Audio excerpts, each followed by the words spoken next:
Muscle building या fat loss, ज्यादातर लोग मानते हैं कि आपको इन दोनों में से एक चूज करना पड़ेगा। अगर आपको बड़े मसल्स चाहिए तो आपको ज्यादा खाना पड़ेगा, और अगर आपको बॉडी फैट लूज करना है तो आपको कम खाना चाहिए। दो बिल्कुल ऑपोजिट गोल्स, लेकिन आपको जो कुछ बताया गया है वो स्टोरी का सिर्फ एक हिस्सा है। अगर आपकी बॉडी एक ही वक्त में मसल बिल्डिंग और फैट बर्न करने की केपेबल हो तो यहाँ पहले एक चीज क्लियर करने की जरूरत है कि मसल जरूरी नहीं कि बॉडी बिल्डर्स को ही चाहिए। ये हमारी सोसाइटी का सबसे गलत कॉन्सेप्ट है। बॉडी बिल्डिंग एक अलग स्पोर्ट्स है और मसल बिल्डिंग एक अलग टर्म। मसल हमारे बच्चों से लेकर बड़ों तक सबकी जरूरत है एक हेल्दी लाइफ के लिए। मॉडर्न स्टडीज में बॉडी रिकम्पोजिशन के ऊपर बार बार रिसर्च की गई है। तो ये पॉसिबल कैसे है? ये समझने के लिए कि बॉडी रिकम्पोजिशन इतनी फैसिनेटिंग क्यों है, हमें पहले ये समझना है कि ज्यादातर एक्सपर्ट्स पहले क्यों मानते थे कि ये नहीं हो सकता। कई सदियों से फिटनेस वर्ल्ड दो अलग फेजेस के अराउंड बना हुआ है। पहले बल्क आता है, जहां आप जानबूझकर अपनी बॉडी की जरूरत से ज्यादा कैलोरीज खाते हो ताकि मसल गेन कर सको। फिर कटिंग फेज आता है, जहां आप कैलोरीज को रिड्यूस करते हो ताकि उस प्रोसेस के दौरान गेन किया गया फैट बर्न किया जा सके, और ये सेंस भी बनती है। नया मसल टिश्यू बिल्ड करने के लिए कैलोरीज, न्यूट्रिएंट्स और रिकवरी चाहिए होती है। दूसरी तरफ फैट लॉस को इसका ऑपोजिट चाहिए। स्टोर्ड बॉडी फैट को बर्न करने के लिए आपकी बॉडी को एनर्जी का शॉर्टेज एक्सपीरियंस करना पड़ेगा। आसान अल्फाज में आपको जितनी कैलोरीज बर्न करनी है उससे कम कैलोरीज खानी है, और यहीं से बहस शुरू होती है। अगर मसल ग्रोथ को एक्स्ट्रा एनर्जी चाहिए लेकिन फैट लॉस को कम, तो दोनों एक ही वक्त में कैसे पॉसिबल है?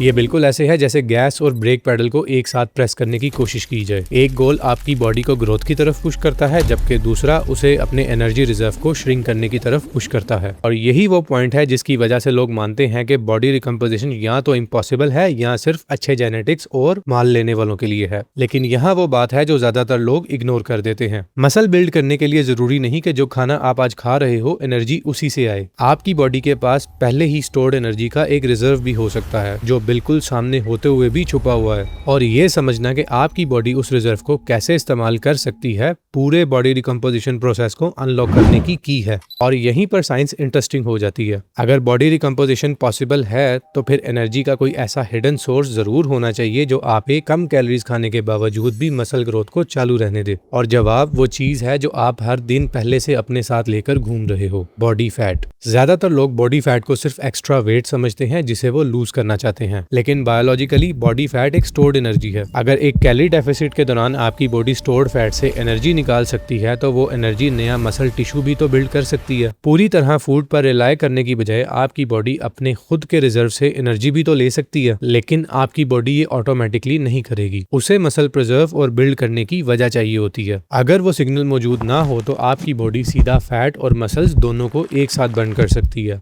इसीलिए बहुत से लोग वेट लूज करते हैं, लेकिन जो बॉडी सोचकर वो शुरू करते हैं एट द एंड रिजल्ट वैसा नहीं मिलता। गोल सिर्फ वेट लूज करना नहीं है, गोल ये है कि आप अपनी बॉडी को पुश करें कि मसल लॉस करना बहुत बड़ा नुकसान है। और जैसे ही आप बॉडी को सही न्यूट्रिशनल एनवायरनमेंट और सही ट्रेनिंग दोगे तो आपकी बॉडी स्टोर फैट को फ्यूल के तौर पे यूज करेगी। और इसी पॉइंट पर लोग सबसे बड़ी मिस्टेक करते हैं। ज्यादातर लोग जब ये डिसाइड करते हैं कि वो फैट लॉस करना चाहते हैं तो अपनी कैलोरीज को अग्रेसिवली कम कर देते हैं। लॉजिक रीजनेबल लगती है। अगर एक छोटा कैलोरी डेफिसिट थोड़ा बहुत फैट बर्न करता है तो एक बड़े कैलोरी डेफिसिट को तो और भी ज्यादा फैट बर्न करना चाहिए। लेकिन बड़े डेफिसिट की एक हिडन कॉस्ट है जिसे बहुत से लोग तब तक रियलाइज नहीं करते जब तक बहुत देर ना हो जाए। याद रखें कि आपका गोल सिर्फ वेट लूज करना नहीं, आपका गोल है फैट लॉस करना, साथ ही अपनी बॉडी को मसल बिल्ड करते रहने की हर वजह देना। और यही एक्सट्रीम डाइटिंग प्रॉब्लम बन जाती है। जब कैलोरीज बहुत लो चली जाती हैं तो आपकी बॉडी सर्वाइवल मोड में एंटर करने लगती है, रिकवरी स्लो हो जाती है, ट्रेनिंग परफॉर्मेंस डिक्लाइन, और शायद सबसे इंपॉर्टेंट नया मसल टिश्यू बिल्ड करने की आपकी बॉडी की एबिलिटी भी कम हो जाती है। रिसर्च ने बार बार दिखाया है कि एक छोटा कैलोरी डेफिसिट फॉलो करने वाले लोग एग्रेसिव डाइटर्स की निस्बत ज्यादा फैट बर्न भी करते हैं और मसल भी प्रिजर्व करते हैं। इसीलिए बॉडी रिकम्पोजिशन का स्वीट स्पॉट स्टारवेशन या फाके करना नहीं है। बड़ा डेफिसिट क्रिएट करने की बजाय मेंटेनेंस से रफली 200 से 300 कैलोरीज कम करनी चाहिए। ये फैट लॉस को बूस्ट करने के लिए काफी होता है। यस, ये स्लो लग सकता है और बिल्कुल इसीलिए ज्यादातर लोग इसे इग्नोर भी कर देते हैं। और जब आपकी कैलोरीज सही तरह से सेट हो जाती हैं तो अगला फैक्टर और भी इंपॉर्टेंट हो जाता है।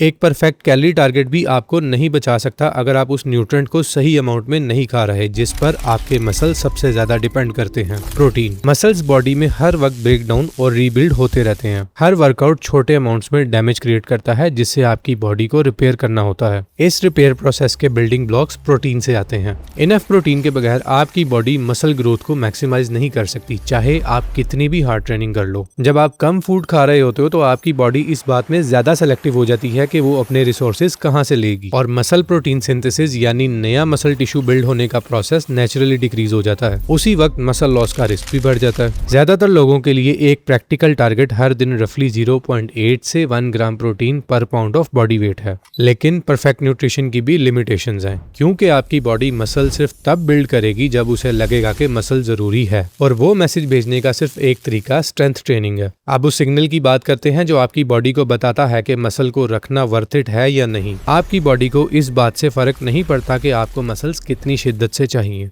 वो सिर्फ उस चीज को रिस्पॉन्ड करती है जो आप उसे फोर्स करके करवाते हो। और यहीं पर बहुत से लोग अनजाने में अपनी बॉडी रिकम्पोजिशन की एफर्ट्स को जाया कर देते हैं। वो कैलोरीज रिड्यूस करते हैं, प्रोटीन इंक्रीज करते हैं और फैट लॉस करना शुरू करते हैं। लेकिन जब ट्रेनिंग की बात आती है तो या लाइट वेट्स पर शिफ्ट हो जाते हैं या घंटों का कार्डियो करते हैं, क्योंकि ये उन्हें ईजी लगता है फैट को बर्न करने के लिए। प्रॉब्लम, कैलोरीज बर्न करना और मसल बिल्ड करना एक ही चीज नहीं है। आपके मसल्स तब ग्रो करते हैं जब उन्हें चैलेंज किया जाता है। आसान अल्फाज में सबसे ज्यादा मैटर खुद वेट नहीं करता, मैटर ये करता है कि आप मसल्स को कितना हार्ड पुश कर रहे हो। Successful body recomposition fancy exercise या सीक्रेट वर्कआउट प्रोग्राम पर बिल्ड नहीं होती, ये फंडामेंटल्स पर बिल्ड होती है। कंसिस्टेंसी से ट्रेन करो, टाइम के साथ प्रोग्रेस करो, हर मसल को हफ्ते में कम से कम 2 बार चैलेंज करो, और सबसे इंपॉर्टेंट रियल एफर्ट के साथ ट्रेन करना सीखो। अब वो सवाल जो आपकी महीनों की फ्रस्ट्रेशन बचा सकता है, अगर बॉडी रिकम्पोजिशन पॉसिबल है तो इसका क्या मतलब है कि हर कोई इसे कर सकता है? एग्जैक्टली नहीं। सच ये है कि कुछ लोग इसे अचीव करने के लिए दूसरों के मुकाबले में बहुत बेटर पोजीशन में होते हैं,